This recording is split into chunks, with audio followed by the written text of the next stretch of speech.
Kita berikan tepuk tangan sorak-sorai kemuliaan bagi Tuhan kita. Shalom. Sekali lagi saudara, shalom.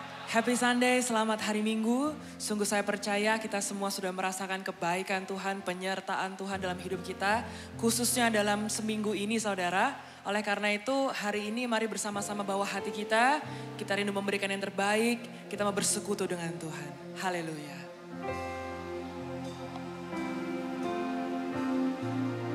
Kami datang padamu Tuhan membawa hati yang penuh dengan ucapan syukur.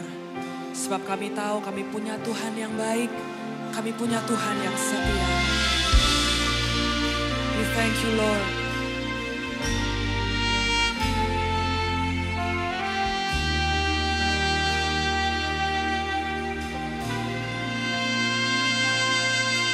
Ku hidup karena anugerah-Mu. Tiada satu pun dapat ku banggakan, semua karena cinta-Mu. Ini hidupku, pimpin jalanku. Yesus pegang erat tanganku, ku tak dapat hidup di luar kasih-Mu. Bapa, jangan tinggalkan aku, Engkau alasan selama ku hidup. Mari sama-sama nyatakan, kasih-Mu mengubah hidupku. We thank you Lord.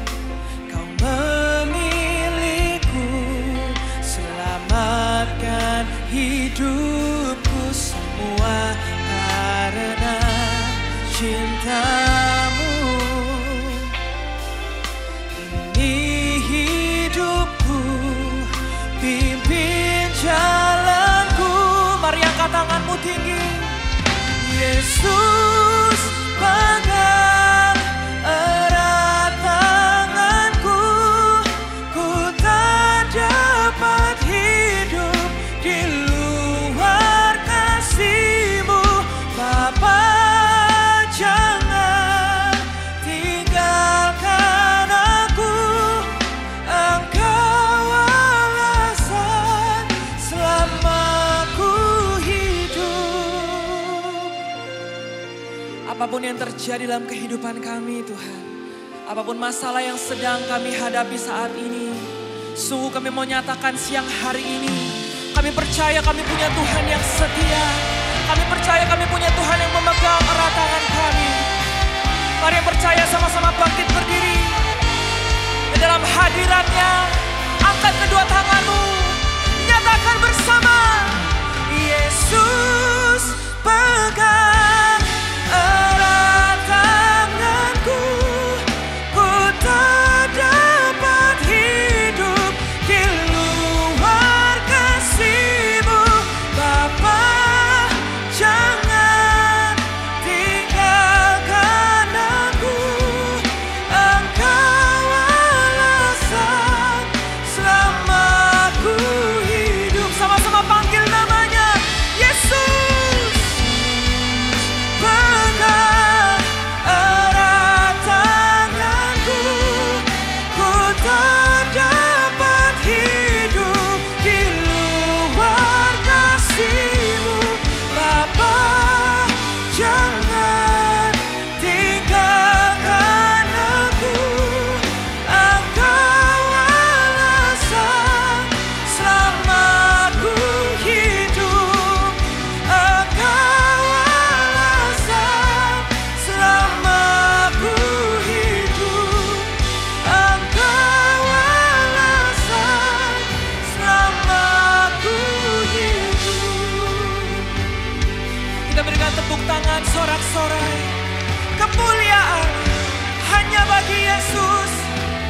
Yesus yang hadir hari ini bersama dengan kita, mendengar setiap dalam doamu. Sembah Yesus, sembah Yesus. Dia hadir di sini. Panggil namanya Yesus. We worship you, Jesus. Haleluya. Kami menyembahmu Tuhan, Allah yang setia, Allah yang tak pernah meninggalkan kami. Oh, yang kami andalkan hanya Yesus Tuhan. Oh, Yesus Tuhan yang kami andalkan, tiada yang lain.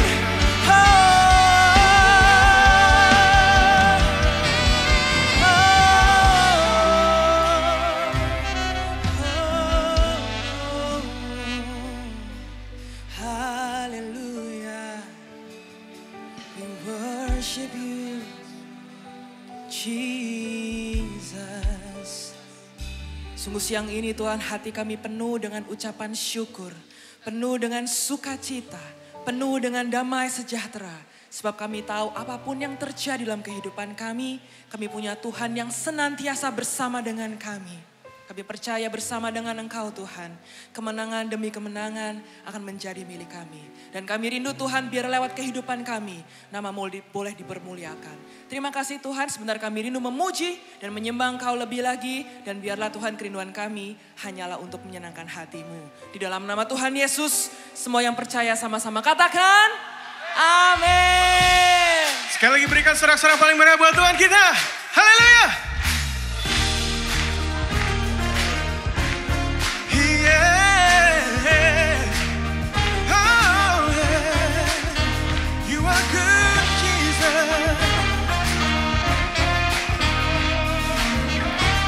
Mari sama-sama kita nyanyikan pujian ini.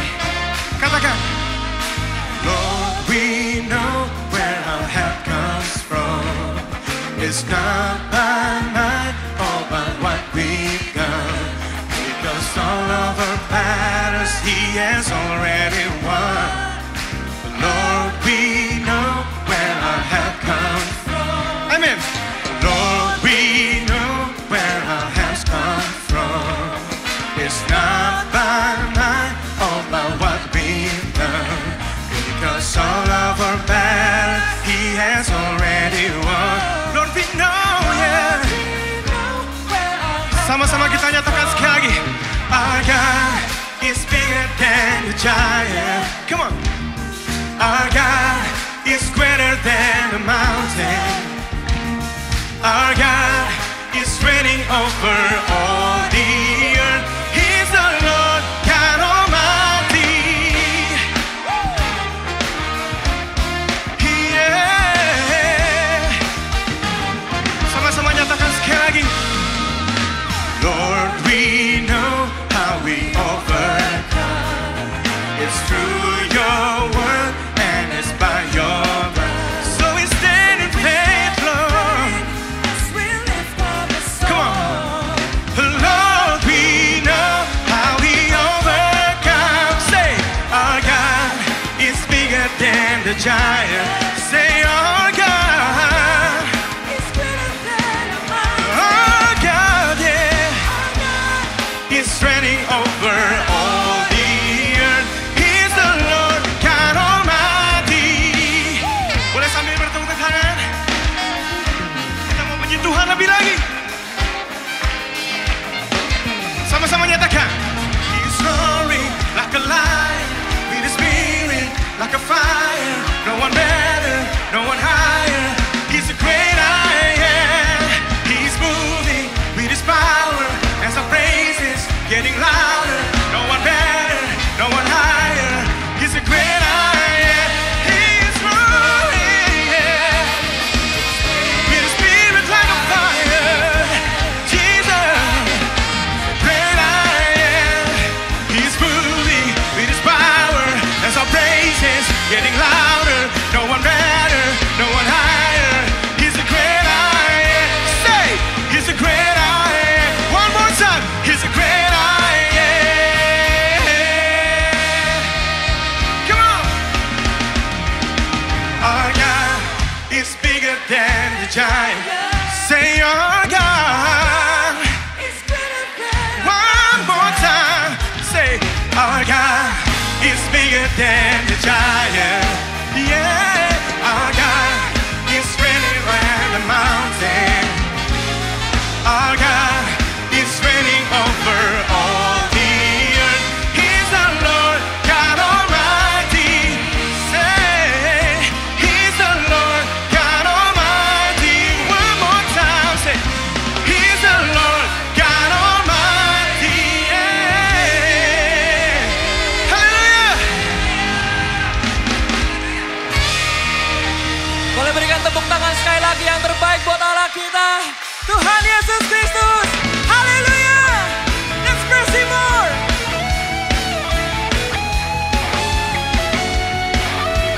Kami bangga punya Allah seperti-Mu Tuhan.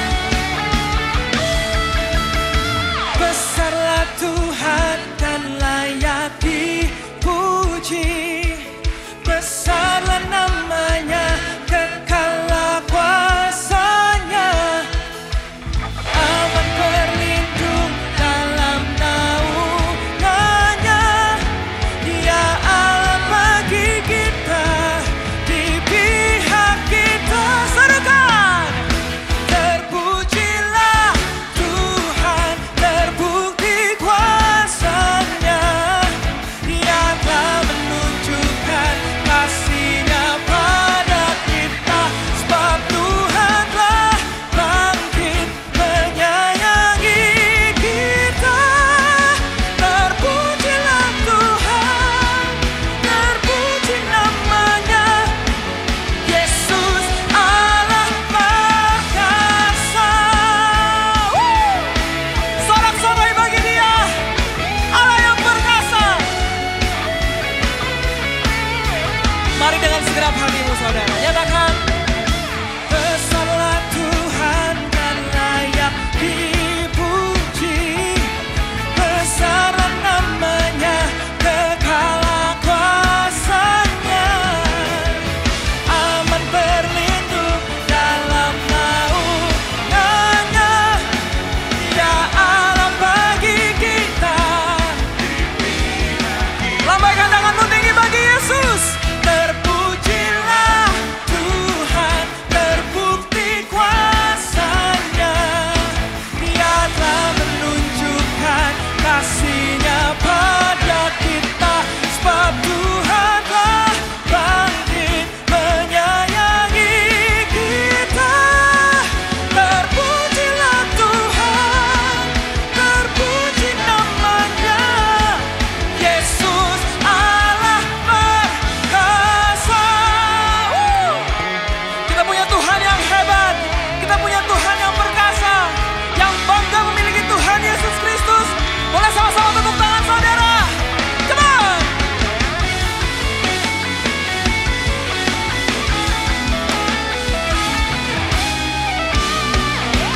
Dan dengan segenap hatimu bersama-sama nyatakan, terpujilah Tuhan, terbukti kuasanya. Amin. Dia telah menunjukkan kasih-Nya pada kita, sebab Tuhan telah bangkit menyayangi kita. Terpujilah Tuhan, terpuji namanya,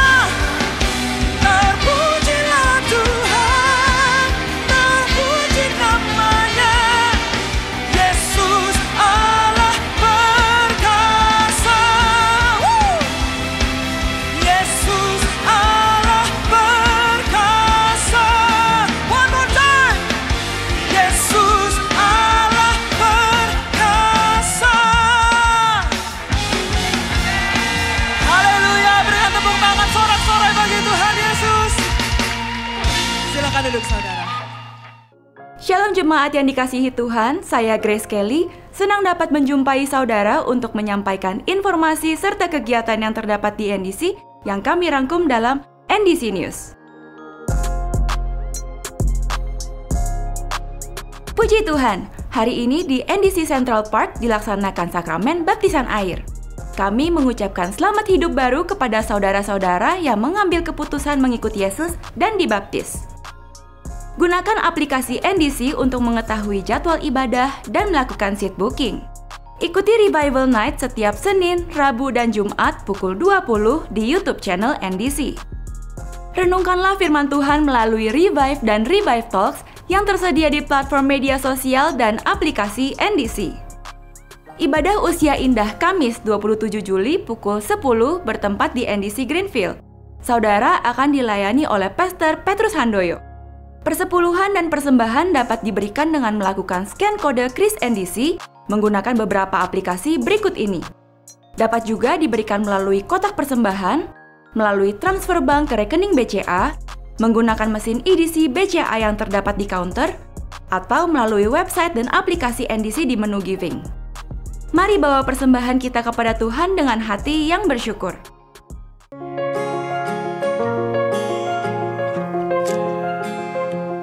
Shalom, Gereja NDC akan mengadakan gerakan Strong Marriage yang akan dilakukan secara serentak pada bulan Agustus di Core Marriage Couples.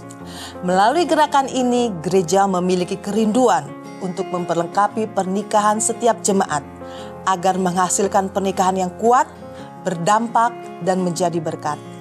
Para core leader yang telah lulus mengikuti kelas pengajaran Strong Marriage akan mengajarkan kembali kepada core membernya.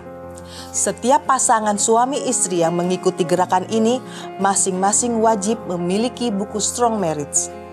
Ya, gerakan ini akan berlangsung selama 8 minggu dan saya mendorong agar setiap jemaat dapat berkomitmen hadir setiap minggunya di core bersama pasangan.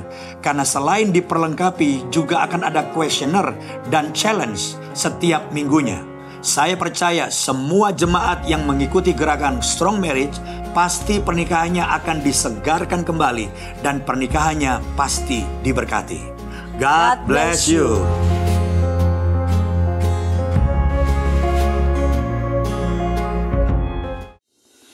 NDC mengadakan 2 perjalanan rohani ke Israel. Trip yang pertama dengan pembimbing rohani Pastor Joshua Husada, kita akan mengunjungi Mesir dan Israel. Rombongan Pastor Joshua akan berangkat tanggal 23 Oktober hingga 2 November menggunakan Emirates Airlines. Trip yang kedua dengan pembimbing rohani Pastor Dennis Gunawan, kita akan mengunjungi Israel dan menyusuri perjalanan Rasul Paulus saat merintis jemaat di Asia yang dikenal dengan Seven Churches of Revelation, dan terakhir kita akan melihat keindahan perbukitan di Kapadokia. Rombongan Pastor Dennis akan berangkat tanggal 22 Oktober hingga 3 November menggunakan Turkish Airlines. Kami mendorong jemaat untuk dapat mengikuti salah satu perjalanan rohani ini. Hubungi counter NDC untuk detail perjalanan dan pendaftaran.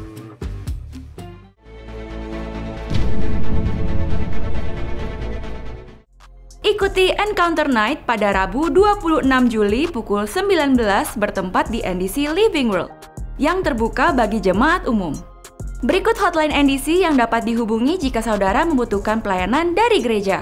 Kami segera menghubungi dan melayani saudara. Sekian NDC News yang dapat kami sampaikan.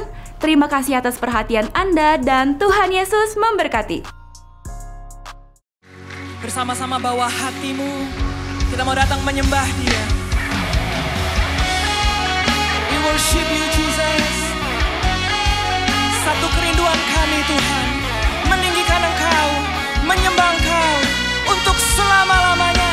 Sebab Engkau adalah Tuhan kami, Engkau adalah Raja kami.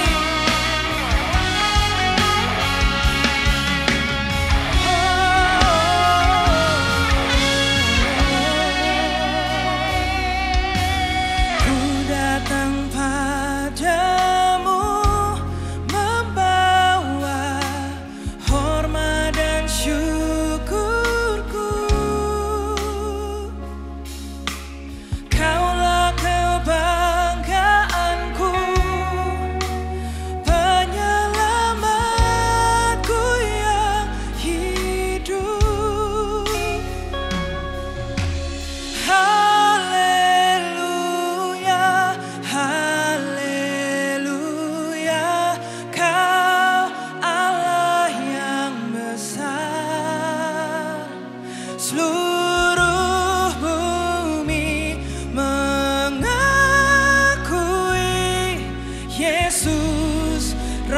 Raja di atas segalanya.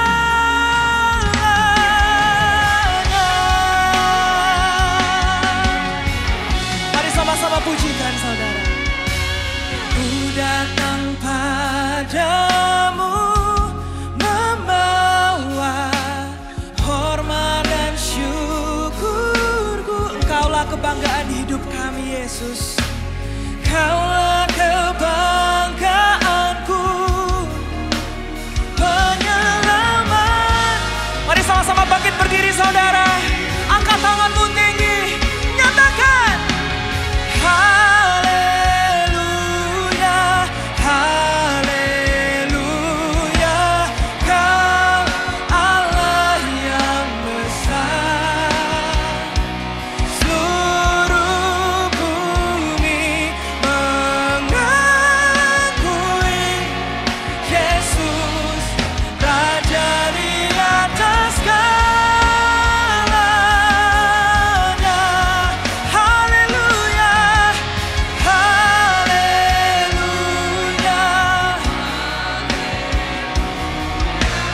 Kau Allah yang besar, seluruh bumi mengakui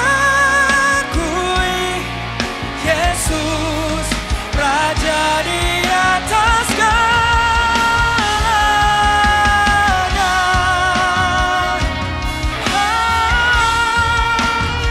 Engkau Raja kami Tuhan, hanya Engkau Tuhan yang layak disembah hingga selama-lamanya.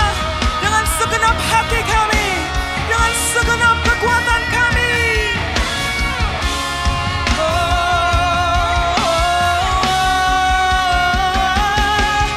Engkau dahsyat berkuasa, menyatakan kedahsyatan Tuhan. Engkau dahsyat berkuasa, sungguh kami kagum akan Engkau Tuhan. Dengan lebih sungguh lagi nyatakan Engkau dahsyat berkuasa, berkuasa-Mu. Engkau dahsyat Tuhan, dahsyat berkuasa, berkuasa-Mu heran.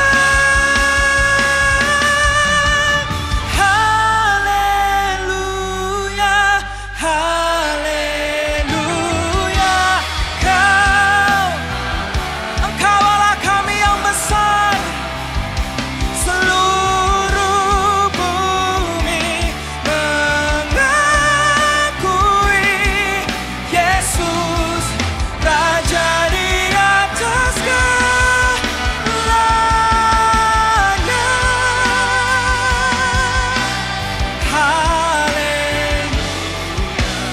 Kau Allah yang besar. Mari bersama akui, seluruh bumi mengakui Yesus Raja di atas segalanya.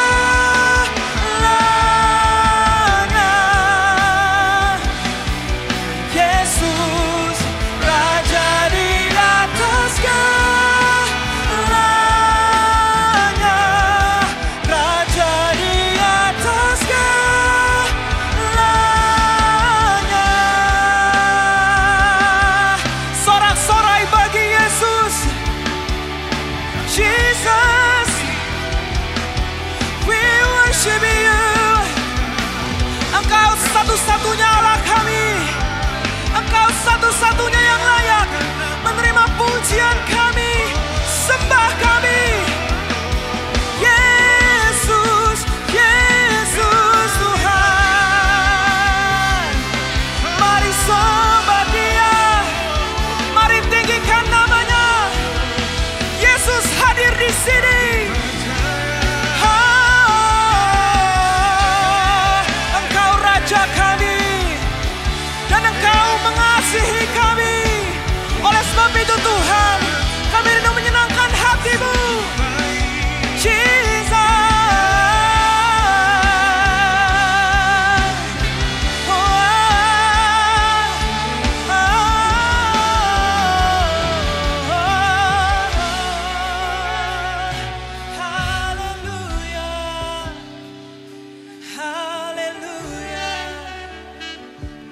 Mari kembali angkat kedua tangan kita tinggi.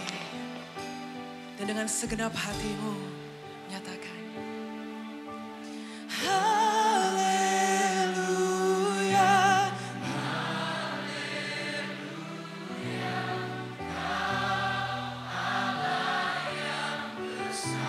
Kami akui dengan segenap hati kami. Dengan segenap iman kami. Yesus, Raja di atas segalanya. Sing haleluya, come on. Haleluya, haleluya. Kau Allah yang besar. Seluruh bumi Yesus, Raja di atas segalanya.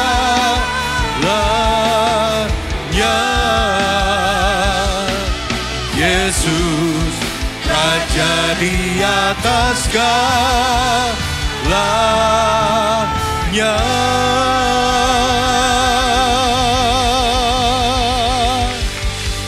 Haleluya.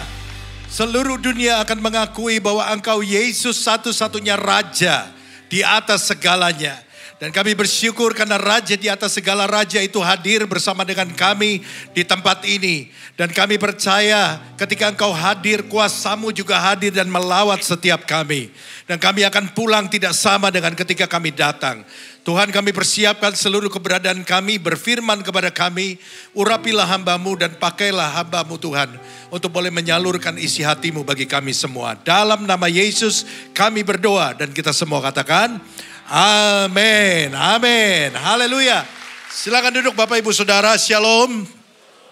Satu hari ada seorang suami yang begitu kesal sama istrinya, tertekan karena istrinya tuh ngomel setiap hari. Dikit-dikit diomelin, dia salah sedikit diomelin, dia lakukan ini dibilang salah, bukan begini caranya. Jadi akhirnya karena dia begitu tertekan, dia berpikir gimana caranya ya supaya saya keluar dari rumah. Kalau di rumah saya tuh diomelin terus, saya salah melulu. Akhirnya dia punya ide gila saudara. Kayaknya penjara lebih baik daripada rumah saya katanya. Jadi dia punya ayat pegangan bahwa tinggal di suatu rumah lebih baik daripada serumah dengan istri yang bertengkar. Dan akhirnya karena dia punya ide seperti itu, gimana caranya supaya saya masuk penjara? Wah, saya mesti bikin kejahatan. Kemudian dia pergi ke bank, kemudian dia pura-pura mau ngerampok bank. Dan akhirnya habis dia lakukan itu, dia nggak pergi saudara. Dia tunggu di bank. Tunggu sampai polisi datang, karena memang dia pengen di penjara saudara. Dan akhirnya polisi datang dan tangkap dia. Dan setelah dia ditangkap, polisi tanya, kenapa kamu ngerampok bank? Karena supaya saya pengen di penjara. Kenapa kamu gak lari? Ya karena saya pengen ditangkap. Supaya saya bisa di penjara. Kenapa kok kamu mau di penjara? Karena di rumah istri saya bawel. Berantem terus sama saya. Dikit-dikit salah, dikit-dikit salah. Dan akhirnya saudara-saudara, karena polisi melihat bahwa sebetulnya orang ini gak punya maksud jahat. Tapi karena dia sudah melakukan sesuatu yang gak baik, dia mesti dihukum. Jadi akhirnya orang ini dihukum 6 bulan. Tinggal di rumahnya dan tidak boleh keluar sama sekali. Saudara diberkati pada siang hari ini, amin. Mari siapkan hati saudara untuk dengar firman Tuhan. Amsal pasal yang ke-13 ayat 22a. Firman Tuhan berkata demikian, kita baca sama-sama. 2-3. Orang baik meninggalkan warisan bagi anak cucunya. Saudara-saudara, warisan adalah sesuatu yang biasanya akan dipikirkan oleh orang tua untuk diberikan kepada anaknya. Dan umumnya ketika kita dengar kata warisan, yang terpikirkan oleh kita itu adalah segala sesuatu yang bentuknya harta. Uang, rumah, deposito, pabrik. Yang gak punya semuanya, cuma punya utang ya utang. Itu yang kita pikirkan ketika kita dengar kata warisan. Dan kita selalu berpikir bahwa semakin kaya seseorang, maka semakin banyak warisan yang akan diberikan. Dan orang kaya pasti mewariskan semua hartanya kepada anak-anaknya. Ternyata saya temukan tidak demikian. Ada seorang yang namanya Charles Finney, bisa tolong ditampilkan. Siapa Charles Finney? Saudara mungkin gak kenal dia, tapi saudara tahu apa yang dia punya. Kalau saudara suka bepergian ke luar negeri dan kemudian masuk ke terminal internasional di semua airport di seluruh dunia, maka saudara akan menemukan satu toko yang sama, namanya duty free shop. Charles Finney adalah pemilik jaringan duty free shop di seluruh dunia. Kekayaannya mencapai 8 miliar US dollar, 120 triliun rupiah. Tetapi apa yang dilakukan Charles Finney, dia tidak mempersiapkan semua kekayaannya untuk diwariskan kepada anaknya. Bahkan dia hanya menyisakan, tadi pagi ada yang ngomong sama saya, kurang lebih 3%, yaitu 30 miliar yang dipersiapkan untuk warisan anaknya. Nah, kemana yang 97%? 97% dari harta kekayaannya diberikan kepada yayasan sosial, kepada organisasi-organisasi yang membantu kemanusiaan, yang memikirkan sesama, yang membantu orang-orang susah. 97% kekayaannya dia bagikan untuk organisasi-organisasi itu. Dan dia hanya menyisakan 30 miliar dari 120 triliun untuk anak-anaknya. Kalau anak-anaknya lagi libur sekolah, dia suruh kerja di hotel. Bukan jadi manajer, bersihin kamar yang habis dipakai. Dan kemudian ngepel lantai. Ya, nyapu-nyapu, kerja di fast food restoran, siapin makanan, cuci piring dan lain sebagainya, saudara. Nah, saudara-saudara, kita mungkin berpikir kalau kita jadi anaknya Charles Finney dan kemudian kita tahu bahwa sebagian besar kekayaan papanya disumbangkan untuk yayasan sosial dan kita hanya disisain dikit, kita mungkin akan kesal. Tapi satu hari anak-anak Charles Finney diwawancara dan ini yang mereka katakan. Apa yang ayah saya lakukan itu memang aneh atau nyentrik. Ayah saya mungkin 1 dari 1 juta orang kali di dunia. Tetapi ayah melindungi kami dari orang-orang yang mendekati kami hanya karena uang. Jadi anaknya mengetahui ada sisi yang baik dari apa yang ayahnya lakukan. Saudara-saudara, apa yang dilakukan Charles Finney ini menginspirasi seseorang yang namanya Warren Buffett. Warren Buffett itu adalah orang nomor 5 terkaya di dunia. Dan kemudian Warren Buffett telepon temannya, namanya Bill Gates. Tahu ya Bill Gates ya? Yang dulu jualan komputer di Glodok, sekarang udah kaya dia. Pindah ke Amerika, saudara. Dan akhirnya Charles Finney dan Warren Buffett dan Bill Gates itu terinspirasi dengan apa yang dia lakukan. Dan kemudian mereka pun melakukan hal yang sama kepada anak-anak mereka. Saudara-saudara yang dikasihi Tuhan, satu prinsip yang mereka mengerti, kenapa Charles Finney lakukan itu? Karena dia berpikir bahwa uang itu punya potensi untuk merusak hidup seseorang kalau orang itu gak siap. Ada satu prinsip yang saya ingin bagikan kepada saudara, yaitu uang adalah hamba yang baik tetapi tuan yang jahat. Ketika uang itu jadi tuan dalam hidup seseorang, kita pernah dengar istilah yang namanya diperbudak uang. Berarti tuannya siapa? Uang. Kita jadi budaknya. Ketika uang menjadi tuan dalam hidup seseorang, maka uang akan membuat orang itu mengorbankan hal-hal yang baik dalam hidupnya. Mengorbankan imannya, mengorbankan kredibilitasnya, mengorbankan kejujurannya, mengorbankan keluarganya, mengorbankan waktu-waktu berharga bersama dengan orang-orang yang dia kasihi. Karena itu uang adalah tuan yang jahat. Saudara-saudara, saya tidak berkata bahwa saudara gak boleh mewariskan harta kepada generasi penerus saudara. Tetapi camkan ini, sebelum mewariskan harta, wariskan lebih dulu kepada mereka bagaimana mereka bertanggung jawab atas harta dan mengelola harta dengan baik. Sehingga harta tidak merusak hidup mereka. Ada seorang yang namanya Cornelius Vanderbilt. Cornelius Vanderbilt ini adalah konglomerat pertama di Amerika Serikat. Ini orangnya. Dia punya kekayaan 2.500 sampai 3.000 triliun.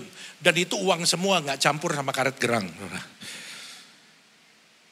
Menarik sekali karena pada tahun 1970-an itu diadakan reuni. Seluruh keturunan Cornelius Vanderbilt mereka kumpul di satu tempat, mereka reuni. Dan pada waktu reuni itu ditemukan bahwa tidak ada satupun dari keturunannya yang menjadi konglomerat. Ironis, saudara. Kakek buyutnya seorang konglomerat, tapi pada tahun 1970 tidak ada satupun keturunan yang jadi konglomerat. Kenapa? Karena Cornelius Vanderbilt hanya membagi-bagikan warisan tanpa pernah mengajarkan bagaimana mengelola harta dengan baik. Saudara-saudara, ternyata Alkitab berkata bahwa warisan terbaik itu bukan harta. Ada warisan yang nilainya lebih tinggi daripada emas, lebih tinggi daripada harta saudara. Nah, ini yang akan saya bagikan kepada saudara pada siang hari ini.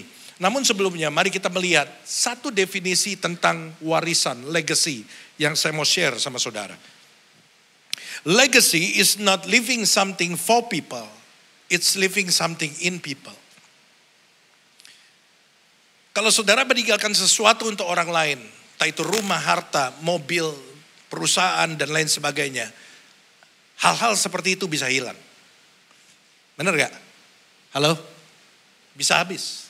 Tapi kalau saudara meninggalkan warisan di dalam diri seseorang, membentuk warisan di dalam diri seseorang, maka itu akan dibawa kemanapun dia pergi seumur hidupnya. Nah, mari kita lihat ada 3 warisan yang saya ingin bagikan kepada saudara. Warisan yang abadi. Building something, living something in people. Yang pertama itu adalah warisan iman. 1 Petrus pasal yang pertama ayat yang ke-7. Maksud semuanya itu ialah untuk membuktikan kemurnian imanmu yang jauh lebih tinggi nilainya daripada emas yang fana. Yang diuji kemurniannya dengan api. Sehingga kamu memperoleh puji-pujian dan kemuliaan dan kehormatan pada hari Yesus Kristus menyatakan dirinya. Saudara, kalau saudara pengen tahu seberapa besar nilai dari iman, Alkitab bilang bahwa iman itu nilainya bukan hanya lebih tinggi. Tapi ada satu kata, yaitu kata apa saudara? Jauh. Jauh lebih tinggi. Artinya ada satu perbedaan value yang cukup nyata, cukup besar. Bahwa iman itu jauh lebih berharga daripada emas. Dan Alkitab katakan di sini bahwa emas itu adalah sesuatu yang fana. Fana artinya tidak tetap, fana artinya tidak abadi, fana artinya gampang hilang, gampang hancur, gampang berubah. Dan bukankah kita tahu bahwa kita tidak bisa mengandalkan sesuatu yang bisa berubah? Betul gak saudara? Kita tidak bisa menaruh andalan kita kepada sesuatu yang sewaktu-waktu bisa hancur, sewaktu-waktu bisa hilang.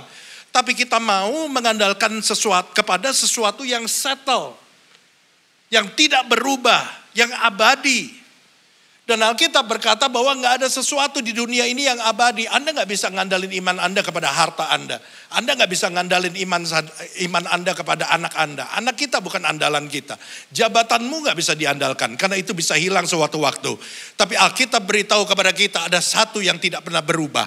Namanya adalah Yesus Kristus. Dia tidak berubah dulu, sekarang, sampai selama-lamanya. Yang percaya berikan tepuk tangan buat Allah kita. Saudara-saudara, iman itu bisa diwariskan. Nah, mari kita lihat contohnya apa yang dikatakan oleh Paulus kepada Timotius di dalam 2 Timotius 1 ayat yang ke-5. Sebab aku teringat akan imanmu yang tulus ikhlas, yaitu iman yang pertama-tama hidup dalam nenekmu Lois dan di dalam ibumu Eunike, dan yang aku yakin hidup juga di dalam dirimu.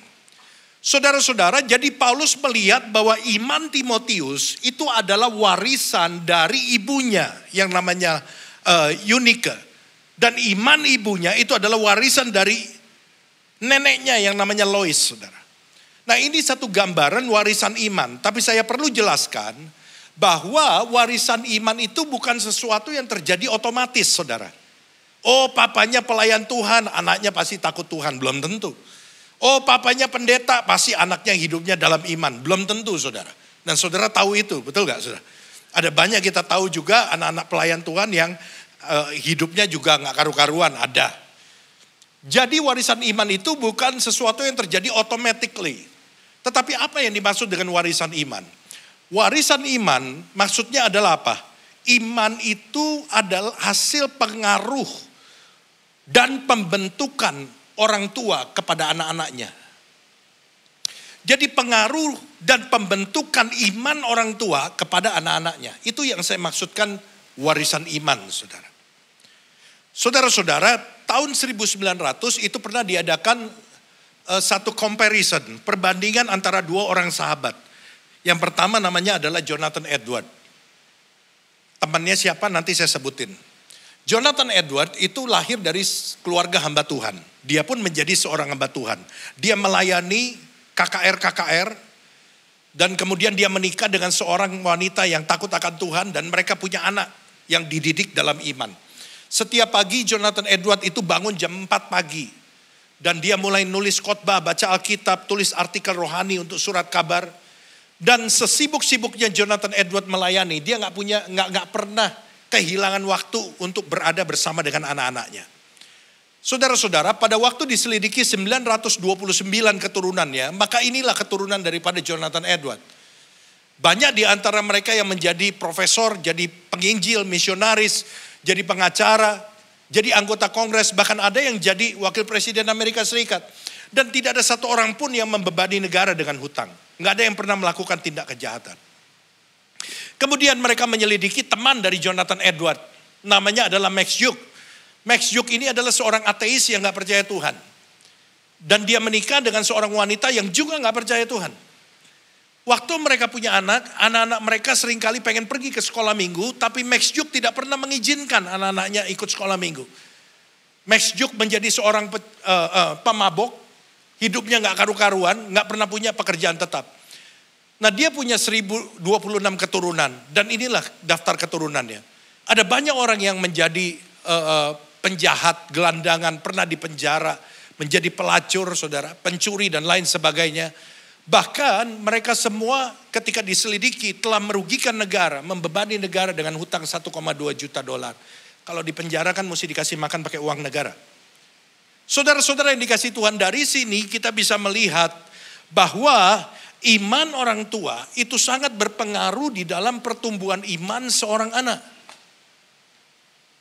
Memang tidak terjadi otomatis. Karena itu orang tua harus menginspirasi anak saudara dalam hal iman.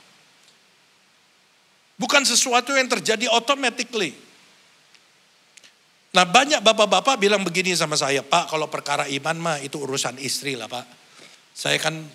Tugas saya kan kerja cari uang. Pagi udah kerja gitu kan, istri saya kan lebih banyak di rumah. Ya, walaupun banyak istri juga di luar rumah. Sosialita saudara ya. Pagi ngopi di sana, siang ngopi di sini, sore ngopi di sini, tengah malam suaminya udah pulang, dia masih live streaming di kebun orang lain, saudara.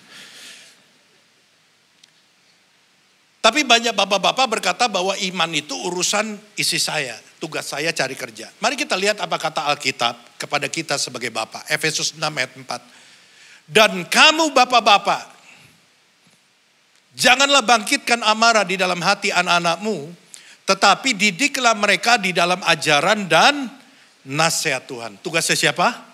Bapak-bapak. Jangan melemparkan tugas ini kepada istri. Karena Alkitab bilang ini juga menjadi tugas kita sebagai bapak. Ini warisan yang pertama namanya warisan iman. Warisan yang kedua yang bisa kita wariskan kepada anak-anak kita namanya warisan nama baik. Warisan nama baik. Satu hari ada seorang anak remaja datang ke pengadilan dan ketemu dengan hakim dan kemudian dia berkata, Pak Hakim saya mau robah nama keluarga saya. Dan kemudian hakim bertanya, kenapa kamu mau robah nama keluarga kamu? Karena saya takut dibully di sekolah. Kenapa kok kamu takut dibully? Saya khawatir teman-teman saya nanti searching di Google nama keluarga saya, nanti akan muncul hal-hal yang negatif yang papa saya lakukan. Jadi daripada saya dibully, mendingan saya robah nama keluarga saya. Ternyata nama baik itu juga sesuatu yang penting. Kalau saudara lihat dari cerita ini. Satu kali saya jemput anak saya waktu dia masih kecil saudara. Dari sekolah dan ketika dia masuk ke mobil, masih kecil saudara. Makanya suka hilang. Waktu dia masuk ke mobil dia lihat saya dan dia bilang gini, Daddy, are you famous? Kemudian saya tanya sama dia, kenapa kok kamu ngomong gitu? Karena teman-teman anak sekarang ngomongnya you.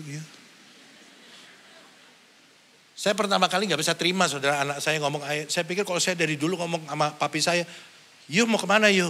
Bisa habis masa depan saya, gak ada saya nih hari.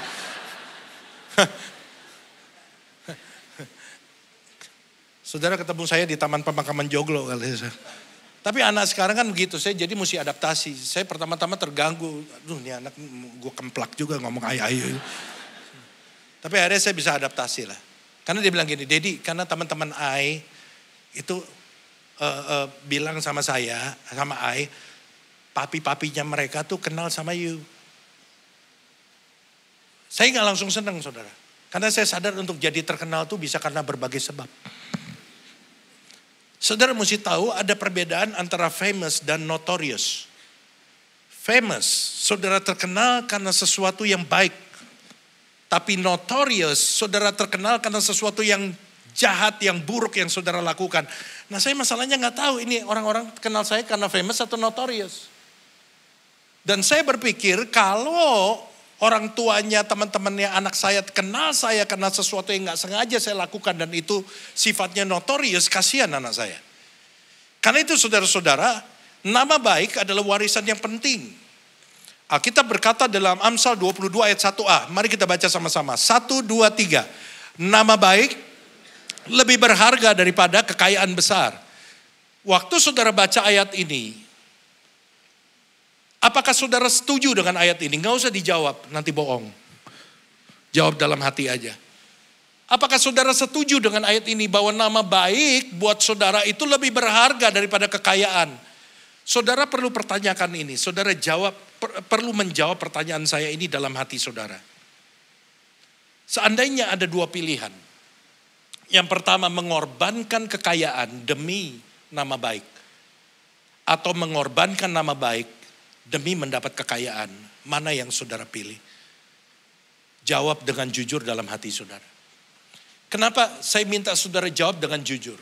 Karena jawaban saudara, apapun itu yang akan membentuk, menentukan cara pandang saudara. Menentukan keputusan saudara, menentukan orientasi saudara, menentukan cara saudara berbisnis, menentukan cara saudara memperlakukan apapun di dalam hidup saudara. Itu sangat ditentukan oleh jawaban saudara atas pertanyaan tadi. Nama baik sesuatu yang penting. Ada 3 alasan sederhana yang saya berikan sama saudara. Kenapa nama baik itu penting? Yang pertama, nama baik adalah aset. Mencemarkan nama baik sama dengan mencuri aset dan bisa dipidanakan. Warren Buffett berkata begini, Berkshire itu perusahaan dia. Boleh kehilangan uang, bahkan boleh kehilangan banyak uang. Tapi tidak boleh kehilangan nama baik, bahkan sedikit pun. Diperlukan waktu 20 tahun untuk membangun nama baik dan 5 menit untuk menghancurkannya. Jika Anda merenungkan ini, Anda akan melakukan segala sesuatu dengan cara yang berbeda. Warren Buffett lebih memilih kehilangan perusahaannya dibandingkan dengan nama baik. Karena dia tahu lebih mudah untuk membangun perusahaan daripada membangun nama baik. Orang terkaya di Hong Kong namanya Lee Ka-sing. Dia berkata begini, reputasi yang baik dari Anda dan perusahaan Anda adalah aset yang tidak ternilai, yang tidak tercantum dalam laporan keuangan. Dengan kata lain dia berkata, kalau Anda ingin tahu perusahaan Anda baik atau tidak, jangan based on balance sheet. Jangan cuma diukur dari laporan keuangan. Oh bulan ini kita laba 30%.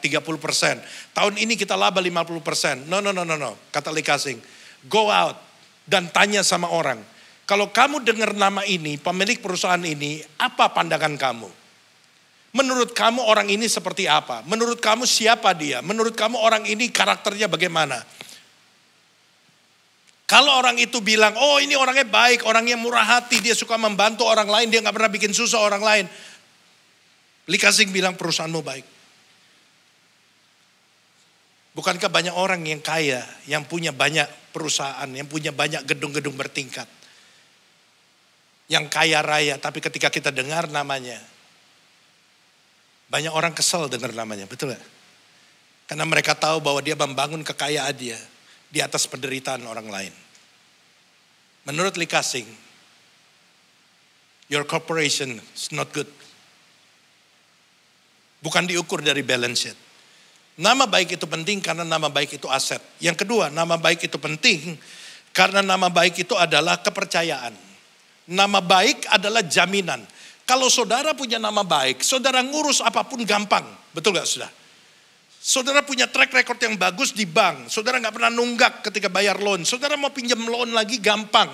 Dan bukan hanya saudara, dengarkan dengan baik. Anak-anak saudara pun akan dipermudah urusannya.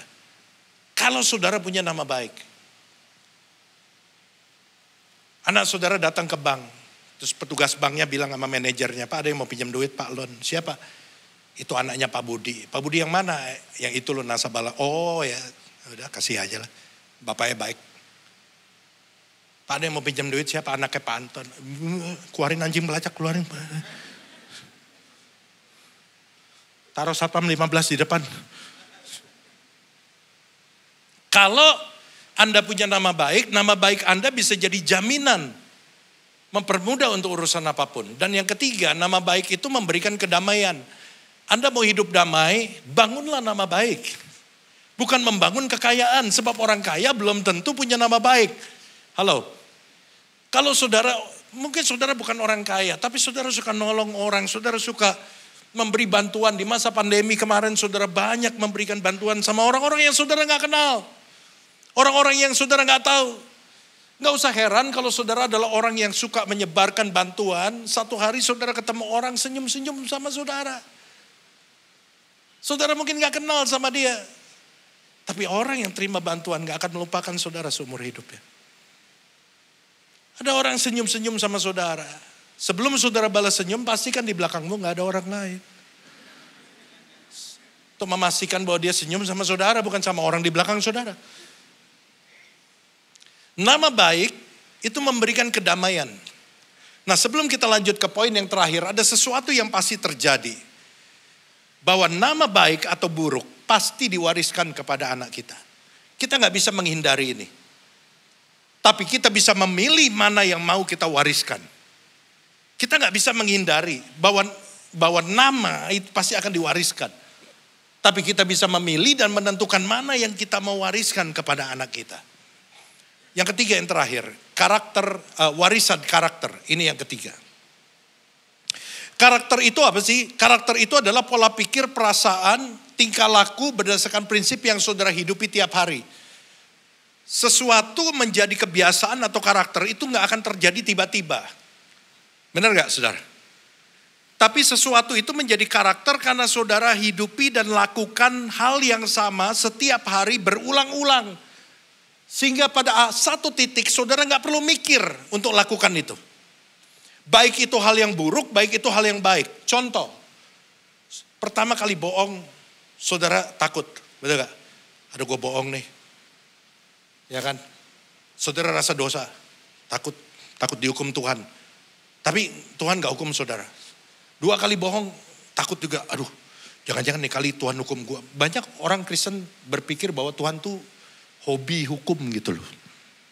Ya kan? Wah, Tuhan itu suka menghukum. Lupa berdoa ketimpa pesawat. Tuhan tuh gak kayak begitu saudara. Kalau ngikut Tuhan yang kayak begitu mah kita mah takut tiap hari. 3 kali bohong masih takut. 4 kali bohong ketakutannya mulai menipis. Kenapa? Karena nothing happen. Gue gak dihukum Tuhan, gue tetap sehat kok udah 4 kali bohong. Kerjaan juga lancar-lancar aja. 5 kali bohong, 6 kali, 7 kali, 8 kali bohong, ketakutannya mulai menipis. Sampai akhirnya kesekian kali bohong, tadinya pertama kali bohong, merasa berdosa. Sampai akhirnya dia merasa berdosa kalau dia gak bohong. Belum makan, telat ketawanya. Di sini, itu sudah jadi karakter. Nah, Alkitab bilang apa kalau kita mau bentuk seorang anak karakter? Amsal 22 ayat 6.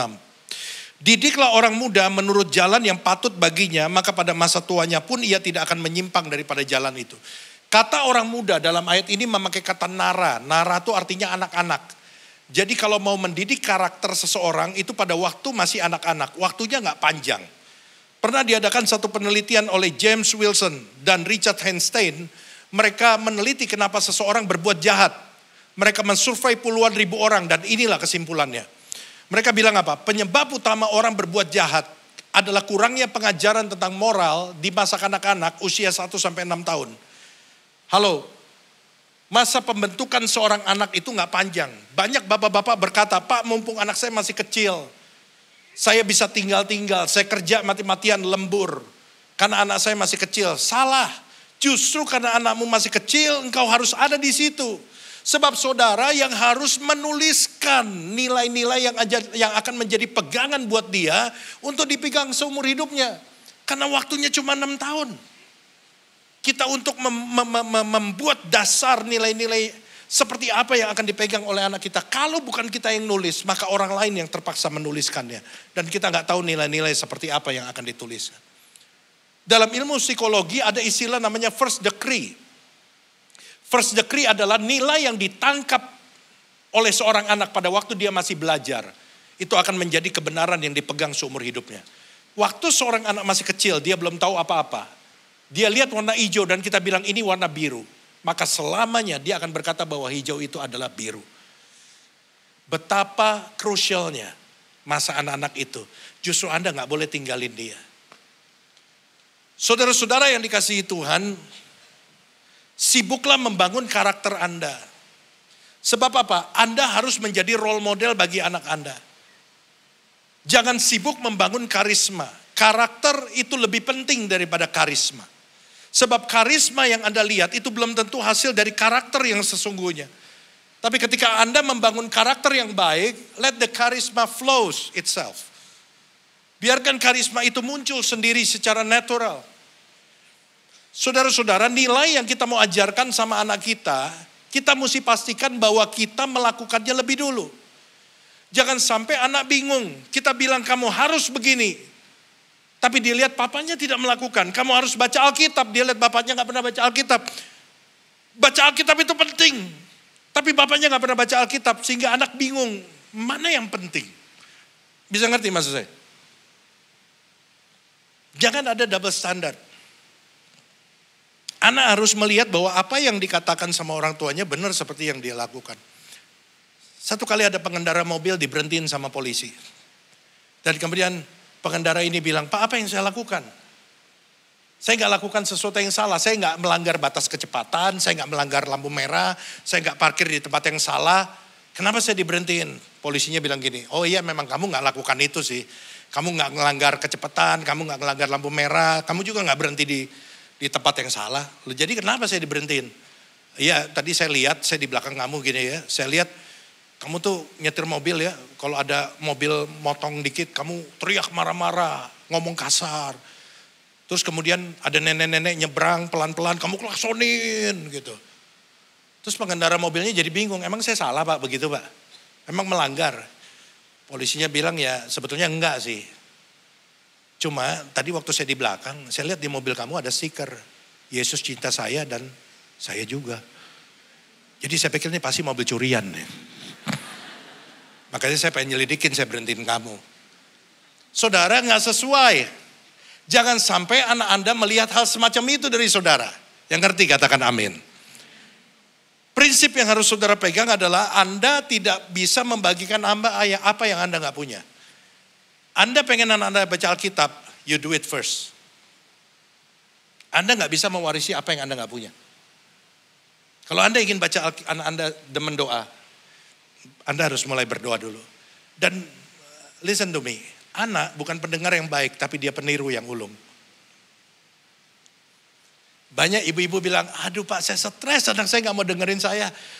Gak usah stres, karena mereka bukan pendengar yang baik. Tapi once you do it before them, they will do it. Satu kali kita kasih lihat sama dia, kita melakukannya, mereka akan contoh. Saya punya anak umur 15 tahun. Nah, dulu waktu dia masih kecil, dia suka sikat gigi sama saya kalau malam sebelum tidur.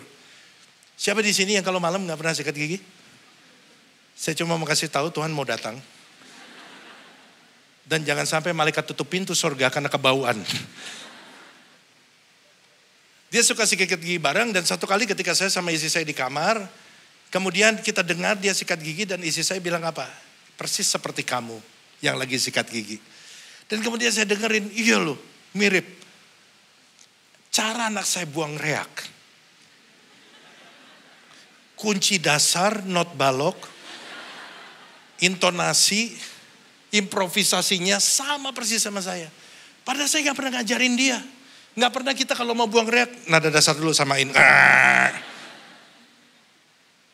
Saya nggak pernah ajarin apapun bagaimana cara membuat buang reak yang merdu dan diterima oleh perusahaan rekaman. No. Tapi dia melakukan hal yang sama karena dia dengar dan dia lihat. That's how you teach your children. Lakukan di depan dia. Apa yang saudara mau terapkan, kasih lihat sama dia. I'm doing this. Jadi waktu saudara ngomong sama dia, perkataan saudara powerful. Waktu saudara ngajarin something sama dia, dia tahu bahwa my dad, ayah saya juga melakukan. So this is the truth. Ini kebenaran. Kenapa? Karena dia gak cuma ngomong benar, tapi saya lihat dia ngerjain juga. So I'll do it. Jadi saya percaya bahwa ini satu kebenaran. Oke, saya tutup dengan satu cerita, saudara. Ada seorang namanya Muhammad El-Erian. Ya, coba boleh ditampilin. Please, abaikan apa agama ini orang dan lain sebagainya. Jangan lihat itu, karena saya pengen lihat, saudara lihat nilainya dari cerita ini. Muhammad El-Erian adalah seorang yang sangat kaya dengan gaji berapa saudara? 99 miliar per bulan. Ibu-ibu berapa herma yang bisa Anda beli kalau Anda punya suami dia? Dan satu hari dia mengambil keputusan untuk berhenti dari pekerjaannya. Ceritanya begini, Muhammad El-Erian setiap hari dia bangun jam 4.30 pagi. Dan kemudian dia mulai memantau pergerakan saham. Dan kemudian dia mulai menulis untuk korum ekonomi di surat kabar terkemuka di kotanya. Dan kemudian dia pergi ke kantor dan mulai bekerja. Sampai larut malam, dan setiap hari dia lakukan itu. Dan ini saya ambil dari Liputan 6. Bukan dari Lambe. Ya ini bisa dipercaya saudara. Dan kemudian satu hari ketika Muhammad El-Erian pulang ke rumah, anaknya belum tidur. Dia punya seorang anak putri umur 10 tahun. Dan dia bilang, Daddy jangan kemana-mana dulu. Anak ini masuk dan kemudian ke kamarnya dan keluar membawa selembar kertas berisi 22 poin. 22 poin peristiwa penting dalam hidup anaknya di mana papanya gak ada. Muhammad El-Erian mulai baca. Hari pertama masuk sekolah, papa gak hadir. Hari pertama kali saya pentas kesenian di sekolah, papa gak ada. Pertandingan football pertama saya, bapak gak ada. Pertemuan orang tua dan guru, papa gak pernah hadir. Terus sampai 22 poin. Peristiwa-peristiwa penting dalam hidup anaknya, di mana Muhammad El-Erian gak hadir sebagai orang tuanya. Dan pada waktu itu Muhammad El-Erian berkata, saya pengen langsung jawab, papa kan kerja cari duit supaya kamu bisa sekolah di sekolah yang bagus. Alasan klasik lah. Tapi dia mengurungkan niatnya. Dia nggak jawab apa-apa, dia pergi ke kamar, dia baca lagi. Berulang-ulang dia baca itu sampai dia katakan tulisan itu menusuk hatinya. Membuat dia sadar bahwa kesibukannya telah menghancurkan hubungannya dengan istri dan anaknya. Karena itu dia ambil keputusan yang radikal. Dia tinggalkan pekerjaan dengan gaji 99 miliar per bulan. Saudara, Muhammad El-Erian waktu dia pensiun, dia berhenti, tabungannya udah banyak. Makanya dia bilang gini, tidak semua orang bisa ambil keputusan seperti ini. Mungkin orang yang gajinya pas-pasan gak bisa. Tapi satu prinsip yang ingin dia katakan lewat peristiwa ini adalah, menjadi orang tua adalah sesuatu yang serius, bukan main-main. Sebab orang tua harus menginvestasikan waktu dan hidupnya untuk anak-anaknya. Saya ingin kita tutup dengan ayat terakhir. Kita baca sama-sama, 3 Yohanes 1 ayat yang keempat. 1, 2, 3. Bagiku, tidak ada sukacita yang lebih besar daripada mendengar bahwa anak-anakku hidup dalam kebenaran. Saya berdoa supaya firman Tuhan ini memberikan inspirasi buat saudara. Tapi bukan hanya sekedar inspirasi, tapi merubah mindset saudara. Membuka mindset saudara. Untuk saudara tahu kebenaran lebih dalam lagi. Terutama kita sebagai orang tua kepada anak-anak kita. Tuhan Yesus memberkati kita semua. Mari kita datang pada Tuhan sama-sama. Haleluya. Kau Allah yang setia, Bapa yang mulia, kasih-Mu besar Tuhan. Kau pulihkan hidupku, Kaulah harapan hidupku dalam-Mu, hidupku dalam. Terima kasih Tuhan. Oh, mari kita bangkit berdiri sama-sama. Dengan apa kan ku balas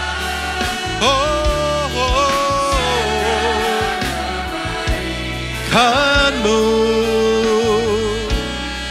segenap hatiku menyembahmu Yesus. Ku bersyukur dengan apa Tuhan,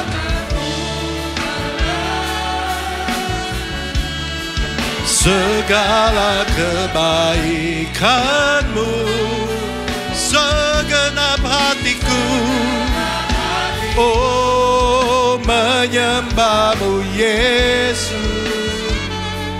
Ku bersyukur padamu selamanya. Katakan, Kaulah harapanku Tuhan, Kaulah harapan hidupku dalam-Mu Tuhan. Terima kasih, terima kasih Tuhan. Kau selamatkan hidupku, dengan apa kan ku balas segala kebaikanmu. Segenap hatiku menyembahmu Yesus. Ku bersyukur padamu, dengan apa kan ku balas segala kebaikanmu Tuhan. Menyembahmu Yesus.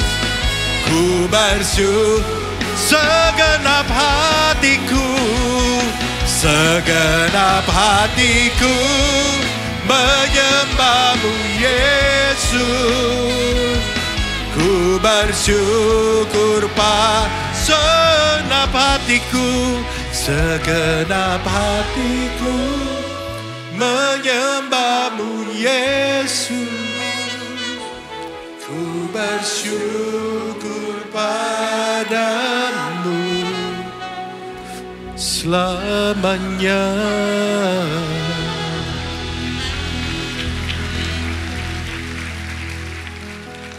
Tuhan, hamba-Mu berdoa untuk setiap orang tua di tempat ini, termasuk hamba-Mu sendiri. Kami bersyukur untuk firman Tuhan yang kami dengar. Kami bersyukur untuk hal-hal yang kami sudah lakukan kepada anak-anak kami.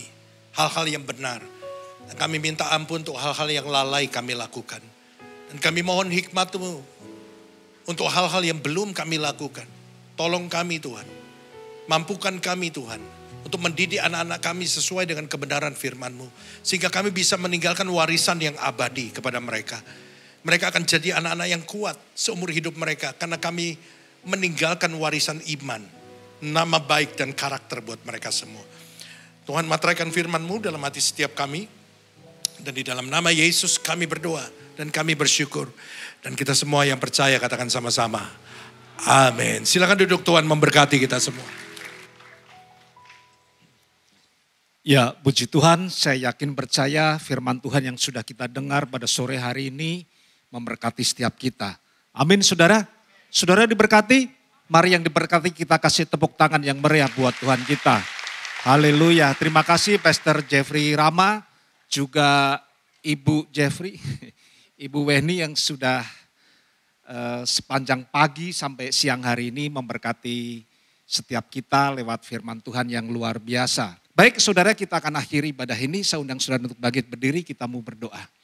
Kami bersyukur Tuhan menghadiri satu ibadah yang luar biasa pada sore hari ini. Ibadah ini luar biasa bukan karena kemampuan manusia atau kepandaian dari seseorang. Ibadah ini luar biasa sebab Tuhan ada di tengah-tengah kami. Tuhan hadir, Tuhan sudah mengurapi setiap kami sehingga kami yakin percaya ketika kami pulang tidak seperti kami datang. Kami pulang dengan kemenangan, kami pulang dengan sorak-sorai, kami pulang dengan kepastian. Sebab firman-Mu sudah menjamah setiap kami. Kami yakin percaya yang sakit Tuhan sudah sembuhkan. Yang terbeban berat Tuhan sudah lepaskan. Yang putus asa Tuhan sudah memberikan pengharapan yang baru. Yang tidak ada jalan keluar untuk masalah persoalan Tuhan sudah memberikan jalan keluar yang terbaik. Dan hamba-Mu berdoa 1 minggu ke depan. Setiap anak-anak-Mu yang punya bisnis Tuhan berkati bisnisnya. Yang punya pekerjaan Tuhan berkati pekerjaannya. Yang punya profesi Tuhan berkati profesinya. Apapun yang dikerjakan, dilakukan, jadikan berhasil dan beruntung. Sebentar kami akan berpisah. Sebelum kami berpisah satu dengan yang lain, kami mengangkat tangan kami untuk terima berkat dari Engkau. Turun ke atas kita semua. Berkat melimpah dari Bapa di surga. Cinta kasih dari Tuhan Yesus Kristus. Dan penyertaan yang intim manis oleh Roh Kudus. Yang akan menyertai, memberkati setiap kehidupan kami. Mulai sore hari ini sampai Maranatha. Tuhan Yesus datang yang kedua kali. Mari umat yang percaya dan diberkati Tuhan. Bersama-sama kita berkata, amin. Menggenapi firman-Mu, tanda mujizat sertai tiap langkahku. Kau bersamaku, di dalamku, jadi bukti kebesaran-Mu. Selamat hari Minggu, Tuhan Yesus memberkati saudara-saudara semua. Amin.